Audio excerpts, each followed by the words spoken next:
ಗುರುಜಿ, ಶಿವಂ ವಾಸ್ತು ಸಮಯ ನಿನ್ನೆ ತಿಳಿಸ್ಕೊಟ್ಟಿದ್ರಿ. ಮೆಟ್ಟಲು, ಬಾಗ್ಲು, ಕಿಟಕಿ ಎಲ್ಲ ಎಲ್ಲೆಲ್ಲಿ ಹೇಗಿರ್ಬೇಕು, ಇಲ್ದಿದ್ರೆ ಏನೆಲ್ಲ ಅವಾಂತರಗಳಾಗತ್ತೆ ಅಂತ ಇವತ್ತೇನು ತಿಳಿಸ್ಕೊಡ್ತಾ ಇದ್ದೀರಾ? ಎಲ್ಲ ವೀಕ್ಷಕರಿಗೆ ಪರಿಪೂರ್ಣವಾದ ಸ್ವಾಗತ. ಎಲ್ಲಿಗೆ ಅನ್ಕೊಂಡ್ರೆ ಶಿವಂ ವಾಸ್ತುಗೆ ಬನ್ನಿ, ಶಿವನ್ ಸ್ವಾಗತಿಸೋಣ.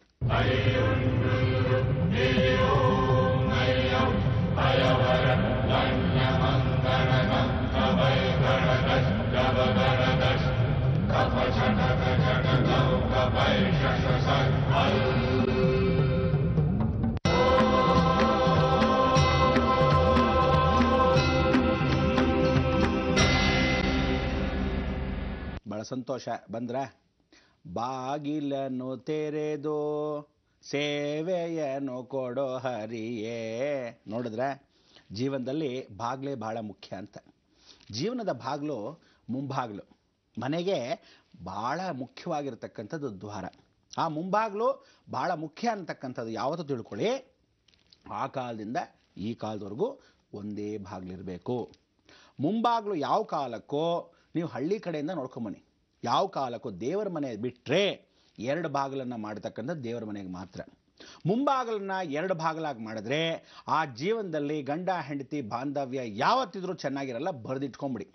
ಇದು ಹಣೆಯಲ್ಲ, ತಲೆಯಲ್ಲ, ಜೀವನ ಪೂರ್ತಿ ನಿಮ್ಮ ಹಣೆ ಬರನೇ ಹೀಗೆ ಅನ್ನೋದನ್ನ ತಲೆಗೆ ಹಾಕೊಂಬಿಡಿ. ಯಾಕೆಂದರೆ ಎರಡು ಬಾಗಿಲನ್ನ ಯಾವತ್ತು ಮುಂಭಾಗಲನ್ನ ಮನೆಯ ಗೃಹ ಪ್ರವೇಶ ಮಾಡಬೇಕಾದ ಹೊಸ ಮನೆಯ ಮುಂಭಾಗಲನ್ನ ಯಾವತ್ತಿದ್ರೂ ಒಂದೇ ಬಾಗಿಲು ಮಾಡಬೇಕು. ಅದನ್ನು ಎರಡು ಬಾಗಿಲು ಮಾಡಬಾರ್ದು. ಎರಡು ಬಾಗಿಲು ದಯವಿಟ್ಟು ಮಾಡ್ಕೋಬೇಡಿ. ಯಾಕೆಂದರೆ ಎರಡು ಬಾಗಿಲು ಮಾಡಿದ್ರೆ ಮನೆ ಗಂಡ ಹೆಂಡತಿ ಅಂತ ಕೆಲವರು ಅಂತೀರ. ಅದು ದೇವರ ಮನೆಗೆ ಮಾತ್ರ ಸೀಮಿತ. ಮುಂಭಾಗಲನ್ನ ಯಾವತ್ತು ಎರಡು ಬಾಗಿಲು ಮಾಡಿದ್ರೆ ಆ ಮನೇಲಿ ನೋಡಿ ಯಾವತ್ತೂ ವೈರಾಗ್ಯ ಜಾಸ್ತಿ ಇರುತ್ತೆ ಹೊರತು ಜೀವನದಲ್ಲಿ ಸ್ವಾರಸ್ಯ ಇರಲ್ಲ. ಗಂಡ ಪ್ರೀತಿಸ್ತಾನೆ, ಹೆಂಡತಿ ಬೇಡ ಅಂತಾಳೆ. ಆ ಬಾಗಿಲು ಅಷ್ಟೇ. ನೀವು ಬೇಕಾದರೆ ಒಂದು ಬಾಗಿಲು ತೆಗೋಬೋದು, ಇಲ್ದರೆ ಇನ್ನೊಂದಿಲ್ಲ. ಒಂದು ಬಾಗಿಲು ತೆಗೆದ್ರೆ ಫುಲ್ಲು ತೆಗೆಯುತ್ತೆ. ಅಂದರೆ ಸಂಸಾರದಲ್ಲಿ ಒಂದು ಬಾಗಿಲು ಅನ್ನೋದು ಪೂರ್ತಿಯಾಗಿ ತೆಗೆದಿರ್ತಕ್ಕಂಥದ್ದು. ಆ ಬಾಗಿಲಿಗೆ ಯಾವತ್ತೂ ಘಟ್ಟವನ್ನು ಹಾಕಿಸ್ಬೇಕು. 9 ನವಗ್ರಹಗಳ ಘಟ್ಟ ಬಹಳ ಮುಖ್ಯ. ಅದಕ್ಕೆ ಹಳ್ಳಿ ಕಾಲದ ಮೇಲೆ ಮೇಲ್ಗಡೆ ದೊಡ್ಡ ಹಲಿಗೆ ಒಂದೇ ಬಾಗಿಲು, ಮೇಲ್ಗಡೆ ಏನು ಮಾಡೋರು ಒಂದು ಘಟ್ಟವನ್ನು ಹೊಡೆಯೋದು, ಮಧ್ಯದಲ್ಲಿ ಒಂದು ಘಟ್ಟ ಹೊಡೆಯೋರು, ಕೆಳಗಡೆ ಒಂದು ಘಟ್ಟ ಹೊಡೆಯೋರು. ನಮ ಸೂರ್ಯಾಯ ಚಂದ್ರಾಯ ಮಂಗಳಾಯ ಬುಧಾಯ ಚ ಗುರು ಶುಕ್ರ ಶನಿ ರಾಹು ಕೇತು. ಎಷ್ಟು ಚೆನ್ನಾಗಿದೆ. ಆ ನವಗ್ರಹಗಳು ಆ ಗುಂಡಾಗಿ ಕಬ್ಬಣದಲ್ಲಿ ಮಾಡಿರೋರು. ಈ ದ್ವಾರನ ಯಾವತ್ತೂ ತೆಗಿಬೇಕಾದಾಗ ಮನೆ ಹೊರಗಡೆ ಇದ್ದರೆ ತಿಳ್ಕೊಳ್ಳಿ, ಮನೆ ಹೊರಗಡೆ ನಿಂತ್ಕೊಂಡ್ರೆ ಬಾಗಲನ್ನ ನಿಮ್ಮ ಎಡಭಾಗಕ್ಕೆ ಹೀಗೆ ತೆಗಿಬೇಕು, ಬಲಭಾಗಕ್ಕೆ. ಮನೆ ಒಳಗೆ ಯಾವತ್ತು ಬಾಗಲನ್ನ ತೆಗಿಬೇಕು. ಕೆಲವರು ಏನು ಮಾಡ್ತಾರೆ, ಹಿಂಗೆ ತೆಗಿಯೋದು. ಯಾವತ್ತು ತಿಳ್ಕೊಳ್ಳಿ, ಎಡಭಾಗಕ್ಕೆ ಬಂದು ತೆಗೀಲೇಬಾರದು. ನೋಡಿ, ಇದು ಬ್ರಹ್ಮ ಅಂದರೆ ಬಲಭಾಗದಲ್ಲಿ ಗಂಡು, ಎಡಭಾಗದಲ್ಲಿ ಯಾವತ್ತು ಹೆಣ್ಣು. ಮಾಯೆ. ಈ ಮಾಯೆಯನ್ನು ತೆಗೆದಾಗ ಬ್ರಹ್ಮ ಸ್ಥಿರವಾಗಿ, ಅಂದರೆ ನೀವು ಹೊರಗಡೆ ನಿಂತಾಗ ಬ್ರಹ್ಮ ಸ್ಥಿರವಾಗಿ ಬಂದು ಅಲ್ಲಿ ನಿಂತ್ಕೋಬೇಕು. ಬಲಭಾಗದಲ್ಲಿ ಸೂರ್ಯನಾಡಿ, ಮನೆ ಬಾಗಿಲನ್ನ ಹೊರಗಡೆಯಿಂದ ನೋಡಿದಾಗ ಸೂರ್ಯನಾಡಿಗೆ ಬಂದು ಬಾಗಿಲು ನಿಂತ್ಕೋಬೇಕು. ಅದು ನಿಂತಾಗ ಆ ಬಾಗಿಲು ಅಲ್ಲೇ ವಾಲುತ್ತೆ. ಆಮೇಲೆ ಬಾಗಿಲನ್ನ ಯಾವತ್ತು ತಿಳ್ಕೊಳ್ಳಿ, ಪೂರ್ತಿ ಬಾಗಿಲು ತೆಗಿಬಾರ್ದು. ಕೆಲವರು ಏನು ಮಾಡ್ತಾರೆ ಗೊತ್ತಾ, ಈ ಆ್ಯಂಕಲ್ನ ಹೊರಗಡೆ ಹಾಕಿರ್ತಾರೆ. ಆ ರಿಪೀಸ್ನ ಹೊಡೆದ್ಬಿಟ್ಟಾಗ ಬಾಗಿಲು ಪೂರ್ತಿ ಗೋಡೆಗೆ ಹೋಗಿ ಮಿಟ್ಕೊಳ್ಬೇಕು. ಹಂಗೆ ಮಾಡಬಾರ್ದು.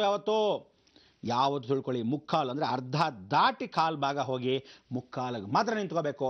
ಅದರಿಂದ ಪೂರ್ತಿ ಬಾಗಿಲು ಹೋಗಬಾರ್ದು. ಇದೆಲ್ಲ ಫ್ಯಾಷನ್ ಮಾಡಿಬಿಟ್ಟಿದ್ದಾರೆ. ಹೆಂಗಂದರೆ ಅವ್ರಿಗೆ ಅನುಕೂಲ. ಅಡ್ಡ ಇದ್ದಾರೆ ಈ ಬಾಗಿಲು, ಅದನ್ನು ಸ್ವಲ್ಪ ಸುಮ್ಮನೆ ಹಂಗೆ ಫುಲ್ ಗೋಡೆವರೆಗೂ ತಳ್ಬಿಡಿ. ಯಾರಪ್ಪನ ಮನೆ ಗಂಟೆ ಫುಲ್ ಗೋಡೆಯವ್ರು ತಳ್ಬಿಟ್ರೆ, ಮನೆನ ಹೀಗೆ ಪೂರ್ತಿ ಓಪನ್ ಮಾಡಿಬಿಟ್ರೆ ಭೂತ ಪ್ರೇತ ಪಿಶಾಚಿಗಳು ನಿಕಟನಹಿ ಆವೆ ಅಂತ ಆಂಜನೇಯನಿಗೆ ಹಾಗೆ. ಅಂದರೆ ಯಾವ್ದು ತಿಳ್ಕೊಳ್ಳಿ, ಆಂಜನೇಯ ಹೀಗೆ ನಿಂತಿದ್ದಾಗ ಸೊಂಟದ ಮೇಲೆ ಕೈ ಇಟ್ಕೊಂಡಾಗ ಆ ಗದೆಯನ್ನು ಹಾಗೆ ಇಟ್ಕೊತಾನೆ.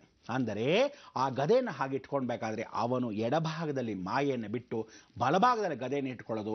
ಅವನು ಹಾಗೇನೆ ಎರಡು ಕಾಲನ್ನು ವಿಸ್ತಾರವಾಗಿ ನಿಂತ್ಕೊಂಡಿರ್ತಾನೆ. ಅವನು ಅಷ್ಟೇ ಭಾಗ ಮಾತ್ರ ತೆಗೆದು. ಅಂದರೆ ಅಲ್ಲಿವರೆಗೂ ನಾನು ದಂಡವನ್ನು ಇಟ್ಕೊಳ್ಳೋದು. ಯಾವುದೇ ದೇವರುಗಳು ನೋಡಿ ದಂಡವನ್ನು ಹಿಡ್ಕೊಳ್ಳೋದು, ಅಭಿರಾಮಿ ಹೀಗೆ ಇಟ್ಕೊಳ್ಳೋದು. ಅಂದರೆ ಅರ್ಧ ಭಾಗ ಪೂರ್ತಿ ಹೀಗೆ ಇಟ್ಕೊಳ್ಳೋದು, ದೇವ್ರನ್ನ ಹೀಗೆ ಇಟ್ಕೊಳ್ಳೋದು.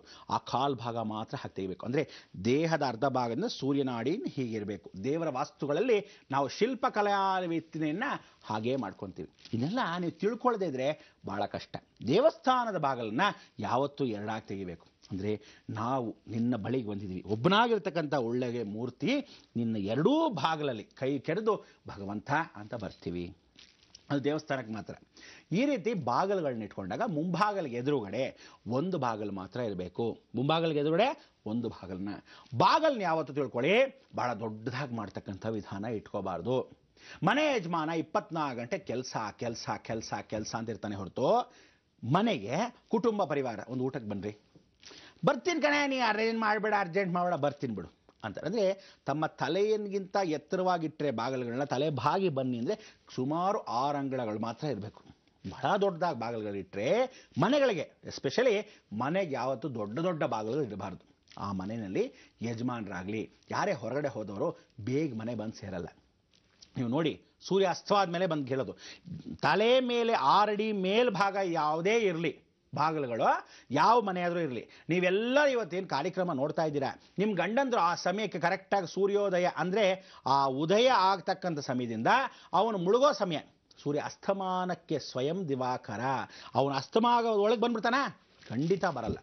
ಯಾವತ್ತು ಮನೆ ಬಾಗಿಲು ತಗ್ಗಿ ಬಗ್ಗಿ ಬರ್ತಾರೋ, ನೀವು ನೋಡಿ ರೈತರೆಲ್ಲ ಮನೆ ನೋಡಿ ಹಳ್ಳಿಲಿ ಇವತ್ತಿಗೂ ಆ ಬಾಗಿಲು ಕಮ್ಮಿ ಇದ್ದರೆ ತಲೆ ಬಾಗಿ ಬರುವಂಥ ಮನೆಗಳು ಯಾವತ್ತೇ ನೋಡಿ, ಎಲ್ಲ ಗಂಡಂದ್ರು ಮನೆಗೆ ಬೇಗ ಬಂದ್ಬಿಡ್ತಾರೆ. ರೈತ ಕೆಲಸ ಆಗೋಯ್ತು, ಏನಿಲ್ಲ ಕೆಲಸ, ನೆಟ್ಟಿಗೆ ಮನೆಗೆ ಬರ್ತಾರೆ. ಅದು ನಿಜವಾದ ಮನೆ ಯಜಮಾನನಿಗೆ ನಿಜವಾದ ಲಕ್ಷಣ. ಅದು ಎಲ್ಲೋ 24 ದುಡಿಬೇಕ್ರಿ, ಸಾಯಂಕಾಲ 6 ಗಂಟೆ ಮೇಲೂ ದುಡಿತಾ ಕೂತ್ಕೊಳ್ಳೋಕೆ ಮಿಷಿನ್ ಅಲ್ಲ. ನಿಜವಾದ ಜೀವನ ಎಷ್ಟು ಜನ ಅಂತಾರೆ, ಬೇಕಾಷ್ಟು ದುಡಿಬೇಕು, ನಾವು ಚೆನ್ನಾಗಿದ್ದೀವಿ, ಏನು ಕಮ್ಮಿ ಆಗಿದೆ ಅನ್ನೋದು ಪ್ರಶ್ನೆ ಅಲ್ಲ. ಸುಖ ಜೀವನ ಎಲ್ಲವಂತೂ 6 ಗಂಟೆ ಮೇಲೂ ದುಡಿತಾ ಎಷ್ಟು ದುಡಿತೀರಾ? 6 ಗಂಟೆ ಮೇಲೆ ಯಾವ ಕಾಲಕ್ಕೂ ಮನೆ ಜೀವನ. ಅದಕ್ಕೆ ಹೇಳೋದು, ಏನೇ ಕೆಲಸ ಮಾಡಲಿ, ಏನೇ ಆಫೀಸಿಂದ ಕೆಲಸ ಮಾಡಲಿ, ಎಷ್ಟೊತ್ತೇ ಆಗಲಿ ಮನೇನ 6 ಗಂಟೆ ಒಳಗೆ ಸೇರ್ಕೋಬೇಕು. ಅದಕ್ಕೋಸ್ಕರ ಇಂಥ ಬಾಗಿಲುಗಳು, ನೀವು ತಲೆ ಬಾಗಿ ಹೋಗುವಂಥ ಬಾಗಿಲುಗಳನ್ನ ನೋಡಿ ಎಲ್ಲ ಮನೆ ಸಂಸಾರನು ಎಲ್ಲರೂ ಮನೆ ಒಳಗೆ ಸೇರ್ಕೊಂಡ್ಬಿಡ್ತಾರೆ. ಟೆಕ್ಕಂತ ಗೂಡು ಸೇರ್ಕೊಳ್ಳೋಣ ಕಣ, ಮನೆ ಗೂಡು ಸೇರ್ಕೊಳ್ಳೋಣ. ಆ ಟೈಮ್ ಕರೆಕ್ಟಾಗಿ, ಅಂದರೆ ನೀವು ಬಾಗಿಲಿಟ್ಟರೆ ಅದೇ ರೀತಿ ಗಂಡಂದಿರ್ತಾರೆ, ಅದೇ ರೀತಿ ಹೆಣ್ಣು ಮಕ್ಕಳು ಇರ್ತಾರೆ, ಅದೇ ರೀತಿ ಗಂಡು ಮಕ್ಕಳು ಇರ್ತಾರೆ. ಆ ಒಂದು ಸುಖ ಜೀವನ ಕುಟುಂಬ ಪರಿವಾರ ಸಮೇತ ಅಂತ ಇರುತ್ತೆ. ಅದೇ ಬಾಗಿಲು ಎತ್ತರವಾಗಿಟ್ಟು ದೊಡ್ಡದಾಗಿಟ್ಟು 2 ಬಾಗಿಲಿಟ್ಟರೆ ಮನೆಯಲ್ಲಿ ಯಾರಿರ್ತೀರ? ನೀವು ಕೂತ್ಕೊಂಡಿರ್ಬೇಕು, ಬಂದ್ರ ಯಜಮಾನ್ರು ಅಂತ ಕಾಯ್ತಾ ಕೂತ್ಕೋಬೇಕು. ಇಲ್ಲ ಯಜಮಾನ್ರು ಕೂತಿರ್ಬೇಕು, ಹೆಂಡತಿ ಬಂದ್ಲ ಅಂತ ಬಸ್ಸಿಗಲ್ಲ, ಅವಳಲ್ಲಿಂದ ಬರಬೇಕು, ಗಾರ್ಮೆಂಟ್ ಕೆಲಸಕ್ಕೆ ಹೋಗಿರ್ಬೋದು, ಎಲ್ಲಿ ಹೋಗಿರ್ತಾಳೋ ಗೊತ್ತಿಲ್ಲ. ಒಳ್ಳೆಯವರಾದರೆ ಒಳ್ಳೆ ರೀತಿ, ಕೆಟ್ಟವ್ರಿಗೆ ಕೆಟ್ಟವ್ರ ರೀತಿ, ಅವ್ರವ್ರ ಮನೋಭಾವನೆ ಏನಂತೀರಾ. ಅದಕ್ಕೆ ಇಂಥ ಒಂದು ಬಾಗಿಲುಗಳನ್ನ ಹೀಗಿಡೋದು. ಮನೆ ಬಾಗಿಲು ಮುಂಭಾಗಲಿಗೆ ಒಳಗಡೆ ಇನ್ನೊಂದು ಬಾಗಿಲು ಎದುರುಗಡೆ ಇರಬೇಕಾ? ಇದ್ರೆ ಯಾವ ರೀತಿ ಇರಬೇಕು ಅಂದರೆ, 3 ಬಾಗಿಲು ಸೇರಿದ್ರೆ ಗತಿ ಏನು? ಇದನ್ನೆಲ್ಲ ತಿಳ್ಕೊಳ್ಳೋಕ್ಕೆ ತಾಳ್ಮೆ ಬಹಳ ಮುಖ್ಯ. ಒಂದೊಂದೇ ವಿಸ್ತಾರಣವಾಗಿ ಹೇಳದೇ ಇದ್ದರೆ ಜೀವನದಲ್ಲಿ ಅನುಭವ ಇನ್ಯಾವ ಕಾಲಕ್ಕೆ ನೀವು ಅನುಭವಿಸೋದು. ಅದಕ್ಕೆ ಅನುಭವಕ್ಕೆ ತಾಳ್ಮೆ ಬೇಕು. ತಾಳ್ಮೆ ನಿಮ್ಮಲ್ಲಿದೆ ಅಂತ ನಂಬ್ಕೊಳ್ತಾ